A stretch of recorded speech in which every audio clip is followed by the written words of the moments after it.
Hello everyone, welcome to my channel Psycho Study. I am Nishu Rawal and in this channel you will get the informative and comprehensive videos of psychology honor courses of IGNOU and I hope that you will like the content. So before jumping to the video, don't forget to subscribe to my channel and hit the bell icon. Hello everyone, welcome back to my channel. तो इस video में हम BPCC 105 के block 1 की unit 1 को start करेंगे। ये second year का कोर्स है BPCC 105 जिसमें कि हम साइकोलॉजिकल रिसर्च हम रिसर्च किस तरीके से करते हैं, उसमें कौन कौन से कंपोनेंट्स होते हैं, क्या क्या एथिक्स होते हैं, ये सारी चीज़ें हम लोग इस पूरी बुक में पढ़ेंगे BPCC 105। और इसकी फर्स्ट यूनिट में हमें साइकोलॉजिकल रिसर्च क्या होती है, इसकी क्या डेफिनेशन है, क्या इसके गोल्स हैं, क्या प्रिंसिपल्स हैं, कैसे स्टेप्स होते हैं और क्या इसके एथिक्स है, एथिकल इशूज़ क्या क्या आते हैं साइकोलॉजिकल रिसर्च में, ये सब हमें पढ़ना है। तो हमारे पास कंटेंट क्या है कि हमें सबसे पहले पढ़ना है कि क्या डेफिनेशन होती है, goals principles of psychological research, और इसके अंदर हम गोल्स और कैरेक्टरिस्टिक्स पढ़ेंगे साइकोलॉजिकल रिसर्च के।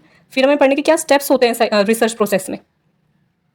फिर हम पढ़ेंगे क्या एथिकल इश्यूज होते हैं साइकोलॉजिकल रिसर्च के, और इंडक्टिव और डिडक्टिव मेथड्स। ये हमारा पूरा कंटेंट है हमारी पूरी यूनिट का। तो इस वीडियो में हम पढ़ते हैं definition, goals and principles of psychological research. तो बिना देर लगाए स्टार्ट करते हैं। तो डेफिनेशन क्या है साइकोलॉजिकल रिसर्च की? डेफिनेशन है research involve systematically investigating a topic और problem to gain new knowledge और इंसाइट्स। कि रिसर्च होती क्या है, रिसर्च में हम लोग करते क्या है। रिसर्च में एक सिस्टमैटिकली अप्रोच होती है, एक सिस्टमैटिक अप्रोच का हम लोग यूज़ करते हैं, क्योंकि साइकोलॉजी क्या है, साइकोलॉजी एक साइंस है और साइंस में क्या होता है कि हर चीज़ सिस्टमैटिक वे में होती है। हम कुछ भी कभी भी नहीं करते, पहले हम जो है सबसे पहले हम क्या करते हैं कि हमको डेटा उठाएंगे, ठीक है, डेटा कलेक्ट करेंगे। उसके बाद सबसे पहले हम कोई टॉपिक ढूंढेंगे, उस टॉपिक के लिए हम जो है डेटा कलेक्ट करेंगे, फिर उसको एनालाइज करेंगे, फिर इंटरप्रेट करेंगे। तो पूरा सिस्टमैटिक वे में पूरा टास्क होता है। तो रिसर्च में भी क्या है, रिसर्च इन्वॉल्व सिस्टमैटिकली इन्वेस्टिगेटिंग और टॉपिक और problem to gain new knowledge और इंसाइट। कि रिसर्च में क्या होता है कि हम लोग सिस्टमैटिक वे में कोई भी नॉलेज गेन करते हैं, ठीक है। हमारे पास कोई एग्जिस्टिंग नॉलेज है, उसमें हम कोई नई चीज़ ऐड ऑन करेंगे, ओके कि हमने स्लीप से रिलेटेड बहुत सारी थियरीज पहले से बनाई हुई हैं, बट हमें कुछ और भी उसमें ऐड करना है, कुछ नए कंसेप्ट्स, कुछ नए रिलेशन, दूसरे फिजियोलॉजिकल प्रोसेसेस के साथ हम उसका रिलेशन जोड़ना चाह रहे हैं। तो हम एग्जिस्टिंग नॉलेज में, एग्जिस्टिंग फंड ऑफ नॉलेज में कोई न्यू नॉलेज और ऐड करेंगे ताकि हमें आगे और ज़्यादा उससे हेल्प मिल सके। वो होता है रिसर्च, ठीक है। एक सिस्टमैटिक वे में हम लोग इन्वेस्टिगेट करेंगे किसी टॉपिक को या फिर किसी प्रॉब्लम को, उसके बारे में नए नए सोल्यूशंस ढूंढने के लिए, उसके बारे में नई नॉलेज गेन करने के लिए, या फिर एग्जिस्टिंग नॉलेज में कुछ और ऐड ऑन करने के लिए। सेकेंड पॉइंट है इसमें, it aims to contribute the existing body of information by exploring, analysing and documenting findings. कि हम लोग क्या करते हैं, जो एग्जिस्टिंग नॉलेज है, रिसर्च का एम क्या होता है? रिसर्च का एम होता है कि हम एग्जिस्टिंग नॉलेज में, एग्जिस्टिंग इन्फॉर्मेशन में कुछ और नई चीज़ें ऐड करें, कुछ एक्सप्लोर करके, कुछ नया एनालाइज करके, या फिर कुछ और जो है थ्योरीज बना करके हम एग्जिस्टिंग नॉलेज में कुछ और चीज़ें ऐड करें। थर्ड है इसमें, research in simple terms can be defined as. अब यहाँ पर एक डेफिनेशन लिखी हुई है बुक में, वैसे 2-3 डेफिनेशन है, आप कोई भी एक डेफिनेशन याद कर सकते हो। यहाँ पे जो मुझे सबसे ईजी लगी थी मैंने वो लिखी है। Research in simple terms can be defined as a systematic investigation to find answers to a problem. ये डेफिनेशन दी थी बर्न ने 2000 में कि रिसर्च क्या, किस तरीके से उन्होंने डिफाइन करा है कि एक सिस्टमैटिक इन्वेस्टिगेशन है किसी भी प्रॉब्लम के सॉल्यूशन को, आंसर को ढूंढने के लिए, वो होती है रिसर्च। अब यहाँ पर क्या है, some of the key points in above given definition of research are as follows. कुछ की पॉइंट्स है, कुछ डेफिनेशन, जितनी भी हमने रिसर्च की डेफिनेशन पढ़ी है या फिर जितनी भी डेफिनेशन बनी है, उनमें कुछ की पॉइंट्स आते हैं। टोटल 4 की पॉइंट्स है। फर्स्ट है सिस्टमैटिक नेचर, कि रिसर्च का क्या है, रिसर्च एक सिस्टमैटिक नेचर में होती है। सिस्टमैटिक नेचर मतलब कि अगर हम रिसर्च को एक रेसिपी की तरह समझे, ठीक है, कोई खाने की रेसिपी है, तो उसमें भी हम सिस्टमैटिक वे में सारा काम करते हैं। स्टेप बाय स्टेप्स होते हैं, रूल्स होते हैं कि हमने मेजरमेंट पूरा करना पड़ता है कि हमें कितना डालना है, कितना नहीं डालना है। Research is like following a recipe, it has steps and rules. तो रिसर्च क्या एक रेसिपी की तरह होती है जिसके कुछ स्टेप्स होते हैं, कुछ रूल्स होते हैं। Imagine baking cookies, you measure ingredients, mix them and bake them in a specific order. कि हम अगर कोई कुकी बना रहे हैं, कोई भी खाना बना रहे हैं, तो हम मेजरमेंट पूरी करेंगे, हम इंग्रेडिएंट सारे पहले इकट्ठा करेंगे, फिर उनको मिक्स करेंगे, फिर जाकर के कुछ बनेगा। सिमिलरली रिसर्च भी क्या होती है कि रिसर्च में भी बहुत सारे पैटर्न्स होते हैं, रूल्स होते हैं, स्टेप्स होते हैं, जो हमें फाइंड आउट करने पड़ते हैं, फॉलो करने पड़ते हैं अपने आंसर को फाइंड आउट करने के लिए कि क्या हम रिजल्ट चाहते हैं। हम कोई भी रिसर्च कर रहे हैं, कोई ना कोई हमारे पास प्रॉब्लम होगी, या फिर हमने कहीं पर कोई गैप पाया होगा किसी रिसर्च में, किसी नॉलेज में हमें कोई गैप मिला होगा, उस गैप को फिल करने के लिए हम लोग रिसर्च कर रहे होते हैं। तो उसके लिए हमें कुछ स्टेप्स फॉलो करनी पड़ेंगे, कुछ रूल्स को फॉलो करना पड़ेगा, तब जाकर के हमें अपना आंसर, हमें अपनी रिसर्च का जो गैप है वो फिल होगा। तो पहला पॉइंट क्या है डेफिनेशन के की पॉइंट्स का, कि रिसर्च क्या होती है, सिस्टमैटिक होती है नेचर में। सेकेंड जो की पॉइंट है हमारे पास, सेकेंड की पॉइंट है ऑब्जेक्टिव अप्रोच। कि साइकोलॉजिकल रिसर्च में क्या होता है कि ऑब्जेक्टिव अप्रोच होती है। हम लोग अपने बिलीव्स, अपने थॉट्स और अपने आइडियाज़ नहीं लगा सकते उसमें। हमें जो है ऑब्जेक्टिव रहना पड़ता है कि हमें सब्जेक्टिविटी को हटा करके एलिमिनेट करना पड़ता है, अवॉइड करना पड़ता है कि मुझे क्या लगता है, मेरे क्या बाइसेस हैं, वो सब हटा करके हमें एक ऑब्जेक्टिव अप्रोच करनी पड़ती है। Imagine you are a detective solving a mystery. अपने आप को ऐसे देखो कि आप कोई मिस्ट्री सॉल्व करो और आप एक डिटेक्टिव हो। तो आप जो अपने सिर्फ सबूत पर, जो फाइंडिंग्स हैं और जो भी फैक्ट्स हैं, एविडेंसेस हैं, उनके ऊपर आपको फोकस करना पड़ेगा, उन पर आपका जो रिजल्ट है जो वो लाई करता है, और अपने ऑब्जेक्टिव्स को हटाना पड़ेगा। In research we avoid personal opinions like a detective avoiding hunches, कि रिसर्च में क्या होता है, हमें हमारे पर्सनल ओपिनियंस को अवॉइड करना पड़ता है. We focus on facts and evidence to keep things fair and reliable. हमें फोकस करना पड़ता है सिर्फ और सिर्फ हमारे फैक्ट्स पर, क्या हमारे पास फैक्ट्स आए हैं, ठीक है, हमें क्या एविडेंसेस मिल रहे हैं, उन पर हमें फोकस करना है. और जितने भी हमारे जो खुद के बाइसेस हैं और पर्सनल थिंकिंग है, उन सबको अवॉइड करना पड़ता है. क्योंकि हम लोग साइंस की बात करें, साइकोलॉजी साइंस है, रिसर्च में भी रिसर्च भी जो साइंटिफिक रिसर्च होती है साइकोलॉजी में, जिसमें कि हमें सिर्फ फैक्ट्स पर फोकस करना है, अपनी सब्जेक्टिविटी को एलिमिनेट करना है, अवॉइड करना है. तो फर्स्ट हमने जो की पॉइंट पढ़ा डेफिनेशन का, साइकोलॉजिकल रिसर्च की डेफिनेशन में जो मेन की पॉइंट्स आते हैं, फर्स्ट था सिस्टमैटिक इन नेचर, की जो साइकोलॉजिकल रिसर्च होती है वो सिस्टमैटिक होती है नेचर में. सेकंड हमने पढ़ा कि ऑब्जेक्टिव अप्रोच होती है. अब थर्ड है इसमें प्रॉब्लम सॉल्विंग मिशन, कि हम लोग कोई रिसर्च कर क्यों रहे हैं, कि कोई ना कोई प्रॉब्लम होगी, अब हमें उससे सॉल्व करना है. तो हमारी जो रिसर्च होती है, जो साइकोलॉजिकल रिसर्च होती है, वो प्रॉब्लम सॉल्विंग अप्रोच होती है उसकी, कि हमें कोई ना कोई प्रॉब्लम का सॉल्यूशन चाहिए. हमारे पास जो एग्जिस्टिंग नॉलेज है उसमें कुछ गैप है, वो हमारी प्रॉब्लम है, तो हमें उस प्रॉब्लम को सॉल्व करना है, कि हमें वो जो गैप है उसको फिल करना है. या फिर कोई अभी ऐसी कोई प्रॉब्लम है वर्ल्ड में, लाइफ में, कि जो सॉल्व नहीं हो रही है, जिसका अब तक कोई सोल्यूशन नहीं मिला है, या फिर कोई उसके लिए हमें कोई स्टेटमेंट या फिर कोई क्लैरिफिकेशन नहीं है कि ऐसा क्यों होता है, कोई भी ऐसा बिहेवियर है कि क्यों होता है किसी भी इंसान में, कोई ऐसा क्यों करता है, हमें उसका रिजल्ट चाहिए. ठीक है, हमें उसका जो है एविडेंस चाहिए कि ऐसा क्यों होता है, एक्सप्लेनेशन चाहिए. तो उसके लिए हमें रिसर्च करनी पड़ती है. तो रिसर्च क्या है, साइकोलॉजिकल रिसर्च क्या है, प्रॉब्लम सॉल्विंग मिशन होता है. Researchers are like problem solvers, कि रिसर्चर कौन होते हैं, रिसर्चर प्रॉब्लम सॉल्वर्स की तरह होते हैं. दे आइडेंटिफाई क्वेश्चंस और पजल्स एंड सीक आंसर्स, कि वो पहले तो ये आइडेंटिफाई करते हैं कि हाँ सच में कोई प्रॉब्लम है. क्योंकि पहला स्टेप किसी भी प्रॉब्लम को सॉल्व करने के लिए ये होना चाहिए, यही होता है कि आपको आइडेंटिफाई करना पड़ेगा कि हाँ कोई प्रॉब्लम है. उसको आइडेंटिफाई करने के बाद फिर हम उसका आंसर जो है आंसर ढूंढेंगे. थर्ड है for example, why do people feel anxious और how does climate change affect us, कि ये कुछ ऐसे सवाल हो गए कि हम इतने एंशियस फील क्यों करते हैं, या फिर जो क्लाइमेट चेंज हो रहा है, फिर जो हमारा एनवायरमेंट है वो किस तरीके से हमारे बिहेवियर को इन्फ्लुएंस करता है या फिर हमें अफेक्ट करता है. ये कुछ ऐसे सवाल हो गए जिसपे हम रिसर्च कर सकते हैं, इनका आंसर ढूंढ सकते हैं. तो पहला कहता है हमारा systematic in nature, psychological research क्या होती है, सिस्टमैटिक होती है नेचर में. सेकंड ऑब्जेक्टिव अप्रोच होती है, कि हम सिर्फ फैक्ट्स पर फोकस करते हैं, अपने बाइसेस को अवॉइड करते हैं. थर्ड प्रॉब्लम सॉल्विंग मिशन होता है, कि प्रॉब्लम सॉल्विंग अप्रोच होती है रिसर्च में, कोई ना कोई प्रॉब्लम होगी उसका हम आंसर सीख करते हैं. लास्ट है कि जो भी आंसर आया है, ठीक है, जो भी रिजल्ट हमें मिला है उसको जनरलाइज करेंगे, जनरलाइजेशन एंड थियरीज. फोर्थ है इसमें last generalisations and theories. Think of research as connecting dots, कि आप रिसर्च को ऐसे देखो कि आपके पास बहुत सारे डॉट्स होते हैं, उनको आपको कनेक्ट करना है. जब हम लोगों के ऊपर रिसर्च कर रहे हैं, ठीक है, कोई भी रिसर्च करें तो हम कुछ ना कुछ पैटर्न ढूंढेंगे. मैं अगर रिसर्च करूँ तो मुझे कुछ लोग चाहिए होंगे जिसके ऊपर मैं रिसर्च करूँ, क्योंकि हम साइकोलॉजी की बात करें तो हम ह्यूमंस की बात करें, ह्यूमन बिहेवियर के ऊपर रिसर्च करेंगे मोस्टली. जैसे कि हमारा पहले जो पॉइंट हमने पढ़ा प्रॉब्लम सॉल्विंग मिशन, उसमें हमने देखा एक सवाल कि why do we feel anxious, या फिर क्लाइमेट का चेंज होना हमारे बिहेवियर को कैसे अफेक्ट करता है, ये एक सवाल था. तो मैं बहुत सारे ऐसे लोगों को कलेक्ट करूंगी जिनके ऊपर मैं अपनी रिसर्च कर सकूं, ठीक है, फिर उनके बिहेवियर में मैं सिमिलैरिटी देखूंगी कि क्या पैटर्न है. तो वैसे ही जो रिसर्च होती है वो डॉट्स को कनेक्ट करती है कि अच्छा ये पहला कि मैं क्या करूंगी कि पहले मैं अपना सवाल ढूंढूंगी, ठीक है, पहले मैंने प्रॉब्लम को आइडेंटिफाई करा कि भाई जैसे क्लाइमेट चेंज होता है, एनवायरमेंट चेंज होता है, हमारे जो बिहेवियर है उसमें भी चेंजेस आते हैं, क्यों अफेक्ट होते हैं हम लोग. तो ऐसे मैंने बहुत सारे लोगों को कलेक्ट करा, कम से कम 50 लोग मैंने ऐसे सैंपल उठाया. फिर मैंने क्या करा कि उनके ऊपर रिसर्च करी, उनके टेस्ट लिया, ठीक है, उनके जो है कोई क्वेश्चनर्स जो है मैंने उनसे फिल करवाए. उसके बाद क्या हुआ कि मैंने उनके पैटर्न्स में सिमिलैरिटीज देखी, ठीक है, उनके जो बिहेवियर है उसमें पैटर्न देखा, उसमें सिमिलैरिटीज देखी, और फिर मैंने सारी डॉट्स को कनेक्ट करा कि अच्छा 10 लोग हैं जो सिमिलर बिहेव कर रहे हैं. तो मैंने क्या देखा कि बहुत सारे लोगों के बिहेवियर में क्या सिमिलैरिटीज है. When we study many people or situations we notice patterns, कि जब हम बहुत सारे लोगों के ऊपर रिसर्च करते हैं या फिर ऐसे सिचुएशंस में रिसर्च करते हैं, सिमिलर सिचुएशंस में, तो मोस्टली क्या हमें कुछ पैटर्न्स मिलते हैं कि अच्छा पहले ये बिहेवियर हुआ, पहले किसी ने ऐसा कुछ काम करा, उसका अफेक्ट हमारे ऊपर क्या हुआ, किसी ने कैसा बिहेवियर दिखाया, तो हमें से कुछ सिमिलैरिटीज मिलती है, बिहेवियर में पैटर्न्स मिलते हैं. These pattern help us make general statements like most people prefer Sunny days. कि हमने क्या देखा कि हमने बिहेवियर नोटिस करा, उसमें सिमिलैरिटीज देखी, पैटर्न्स देखे, और हमको जनरल स्टेटमेंट्स बनाते हैं कि मोस्टली लोग जो है ऐसा करते हैं, या फिर मोस्टली लोग जो है सनी डेज प्रेफर करते हैं. बारिश कईयों को नहीं पसंद है, किसी को जो है ज़्यादा कोल्ड जो क्लाइमेट है वो अच्छा नहीं लगता. तो ये हमने सिमिलैरिटीज देखी. इस वजह से जब भी हमको रिसर्च करते हैं उसकी जनरलाइजेशन कैसे होती है, अगर आपने न्यूज़ में भी सुना हो तो कैसे बताते हैं कि भाई अधिकतर लोग ये मानते हैं, मोस्टली जो लोग हैं या कम्युनिटीज़ हैं वो इस चीज़ को प्रेफर करती हैं. तो ये क्या है, ये जनरलाइजेशन है. हमने सैंपल लिया है, सैंपल के जितने भी लोग थे उन सबके बिहेवियर में हमने पैटर्न देखा है, और जो सिमिलैरिटीज देखी उसके बेसिस पर हमने जो भी हमारी थियरी का रिजल्ट था, हमने कोई रिसर्च करी, लास्ट में जो रिजल्ट आया वो हमने जो है सब पे जनरलाइज कर दिया कि ये जनरल बात है. ये बहुत लोग इस चीज़ को मानते हैं, सब नहीं, सिर्फ बहुत लोग. हर इंडिविजुअल जो है कुछ ना कुछ सिमिलैरिटीज हम सब में होती है. ये हमने जो है फर्स्ट ईयर में पढ़ा है अपने फर्स्ट यूनिट में जनरल साइकोलॉजी में.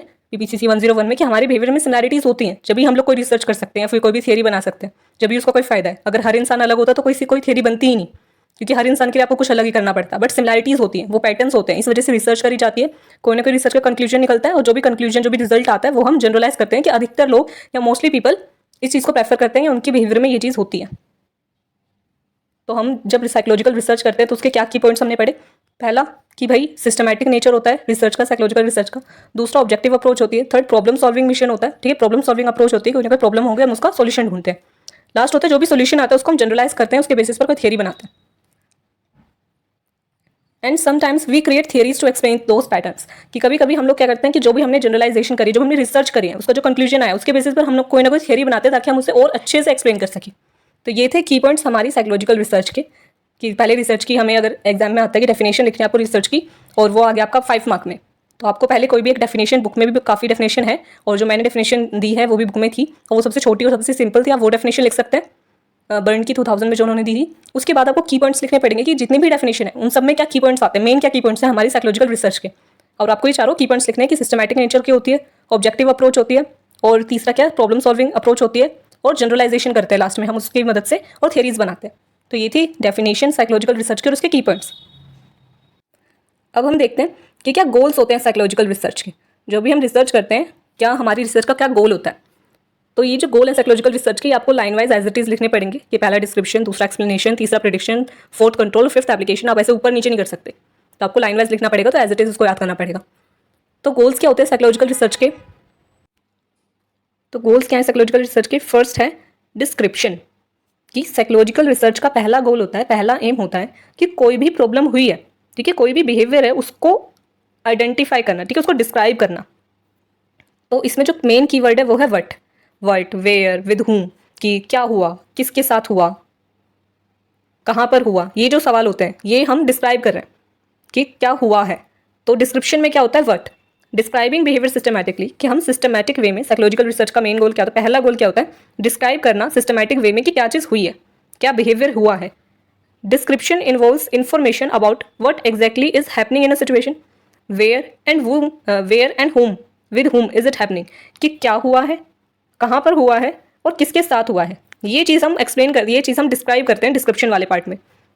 और किस तरीके से करते हैं हम लोग ऐसा, how, observe and report what's happening in a situation, कि हम ऑब्जर्व करते हैं कि क्या हो रहा है, ठीक है। जैसे यहाँ पर एग्जाम्पल भी दिया हुआ है, studying safety behaviour of employees, की एक कंपनी है, उस कंपनी के कुछ एम्प्लॉइज़ हैं, उन एम्प्लॉइज़ क्या करते हैं, वो सेफ्टी बिहेवियर नहीं करते, यानी कि वो अपने लिए कुछ भी ऐसा सेफ्टी जो मटीरियल उनको दिया हुआ है, ठीक है, इक्विपमेंट्स ऐसे हैं जिससे कि वो अपने खुद को बचा सके कोई भी काम करते हुए, बट वो उसको यूज़ नहीं कर रहे।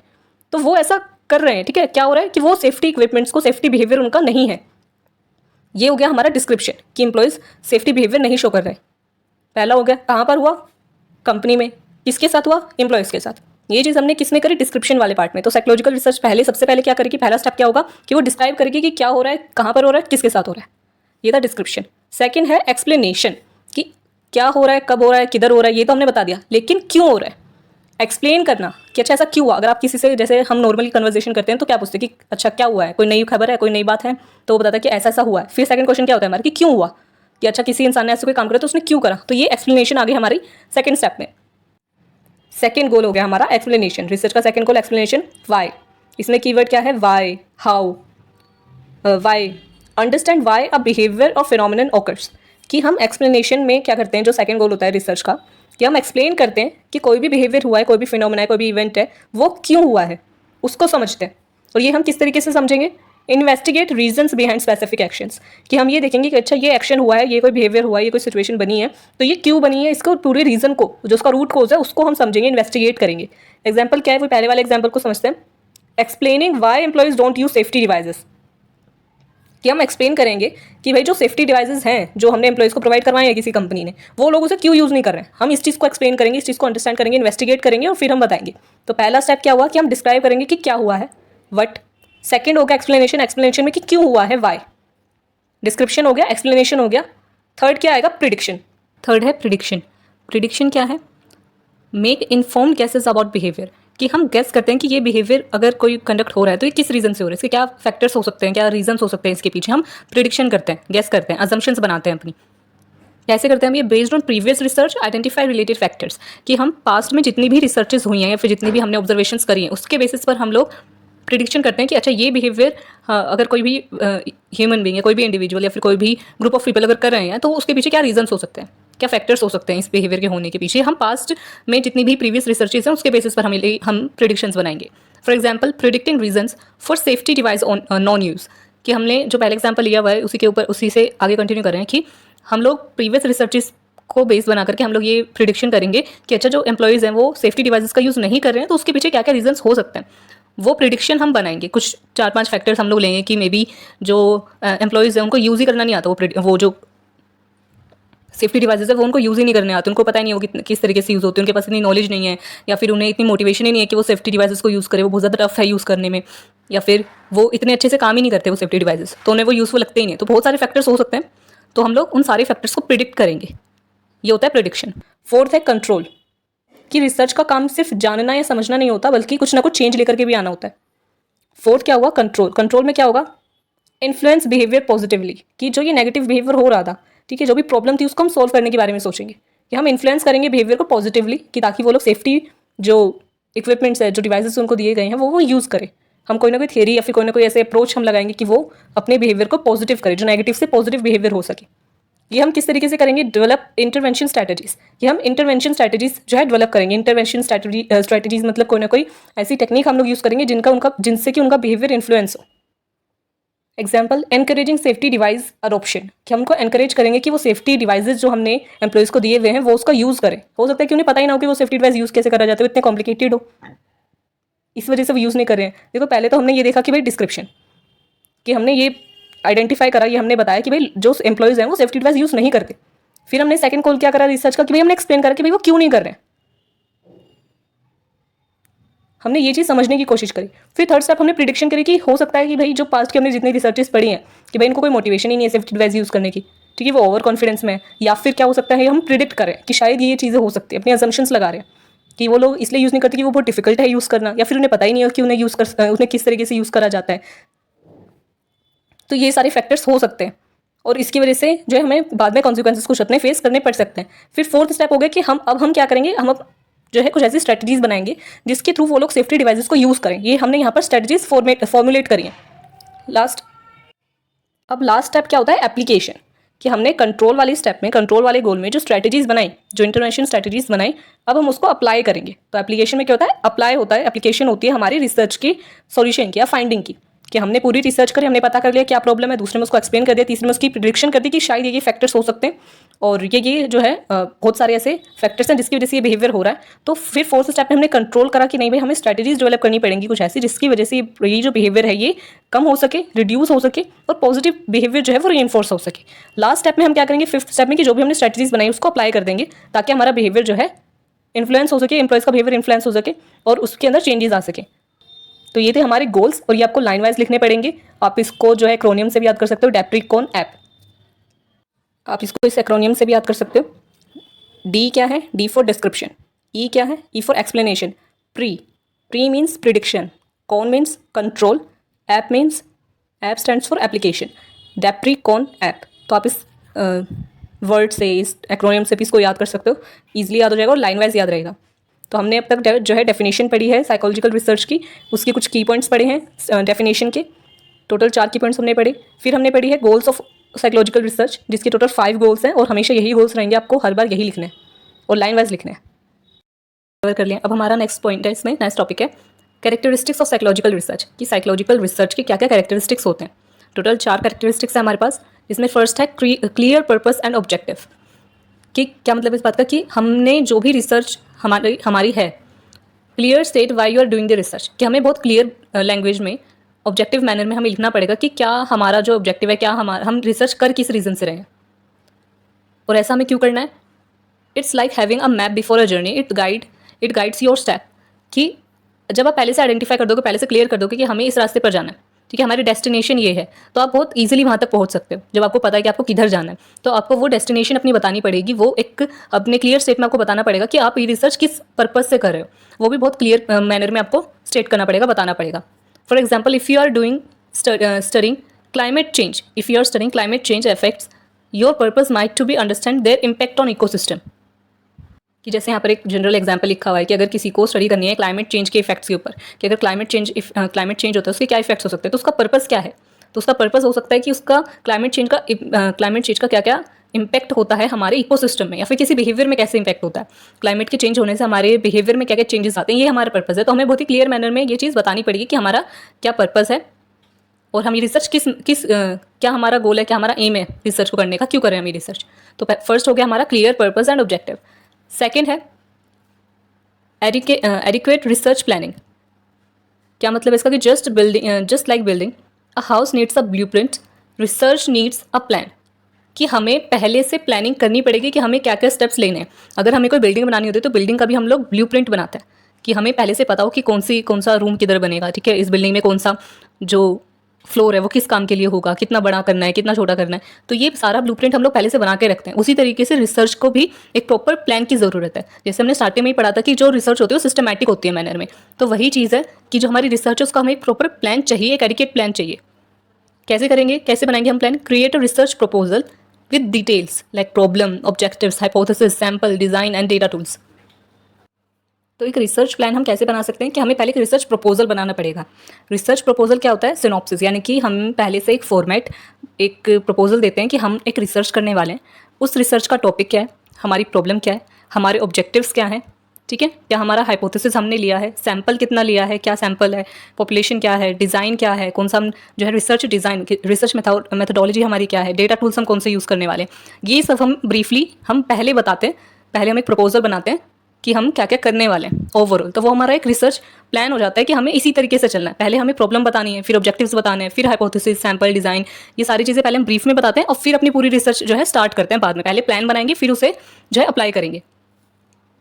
For example, imagine planning a treasure Hunt, research planning is similar. कि जैसे कोई ट्रेजर हंट होता है जैसे मूवीज़ में और जो है कार्टून्स वगैरह में देखा होगा आपने, तो ट्रेजर हंट में भी पहले आपके पास एक प्रॉपर प्लान होता है कि आपको पहले क्या स्टेप लेना है, दूसरा क्या स्टेप लेना है। तो वैसे ही आपकी जो रिसर्च प्लानिंग है, जब आप रिसर्च करते हो तो उसको पहले प्रॉपर प्लान आपको बनाना पड़ता है कि क्या क्या स्टेप्स आपके हैं और फिर उसको फॉलो करना पड़ता है। तो कैरेक्टरिस्टिक क्या है साइकोलॉजिकल रिसर्च के कि हम में सबसे पहले क्या है, क्लियर पर्पस हमारा होना चाहिए कि हम लोग रिसर्च क्यों कर रहे हैं, ये चीज़ हमें बतानी है। सेकंड, कि हम लोग रिसर्च कर रहे हैं और किस तरीके से उसे करेंगे, उसका प्रॉपर प्लान हमें बनाना है। फिर थर्ड है इसमें हमारा choosing the right research design. जैसे हमने सेकंड पॉइंट में पढ़ा था कि हमें रिसर्च डिज़ाइन भी बताना होता है, ठीक है। तो हमें एक अच्छा सही तरीके से, बहुत सारे रिसर्च डिज़ाइन है हमारे पास जो हम यूज़ कर सकते हैं, ठीक है। तो हमें उनमें से सबसे बेस्ट, जो सबसे अप्रोप्रिएट हमारी रिसर्च के लिए रिसर्च डिज़ाइन होगा, वो हमें चूज़ करना है। Research design is like choosing the right tool for a job. Research design हमारे लिए काफ़ी ज़्यादा इंपॉर्टेंट होता है और वो हमारी पूरी रिसर्च का बेस होता है कि हम हमारी रिसर्च उसी पे डिपेंड करते हैं कि हम कौन सा डिज़ाइन यूज़ करें जो उसके लिए सबसे अप्रोप्रिएट हो, हमारे रिसर्च के नेचर से जो मैच करता हो, उसके लिए सबसे बेस्ट हो, अप्रोप्रिएट हो, वो रिसर्च डिज़ाइन हमें चूज़ करना है। कैसे चूज़ करेंगे, pick a design that fits your research purpose. जो आपके पर्पस से मैच करता है वही डिज़ाइन आपको चूज़ करना है।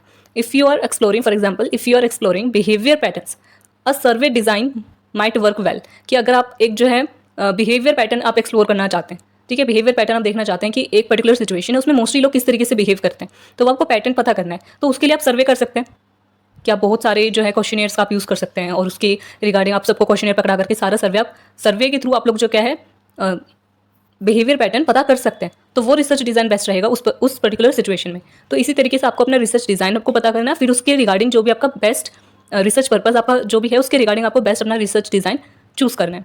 लास्ट है इफेक्टिव डेटा एनालिसिस। कि आपने जो है रिसर्च पर्पस आपका पता चल गया, रिसर्च पर्पस के बाद आपने उसका डिज़ाइन बना लिया कि आप कैसे कैसे पूरा प्लान आपने बना लिया कि आप कैसे उसको एग्जीक्यूट करेंगे। थर्ड आपका हो गया कि आपने रिसर्च डिज़ाइन भी जो है चूज़ कर लिया है जो उसको सबसे बेस्ट जो आपकी रिसर्च पर्पस से मैच करता है। लास्ट अब आप क्या करेंगे कि आप एक इफेक्टिव डेटा एनालिसिस करेंगे। अब डेटा एनालिसिस क्या करता है, data analysis helps uncover hidden gems in your research. कि आप पूरा डेटा जो भी आपने कलेक्ट करा है उस पूरे डेटा के थ्रू आप जो है बिहेवियर पैटर्न्स या फिर जो भी आपका पर्पस था वो आप पता कर सकते हैं। Use suitable techniques based on your research goals.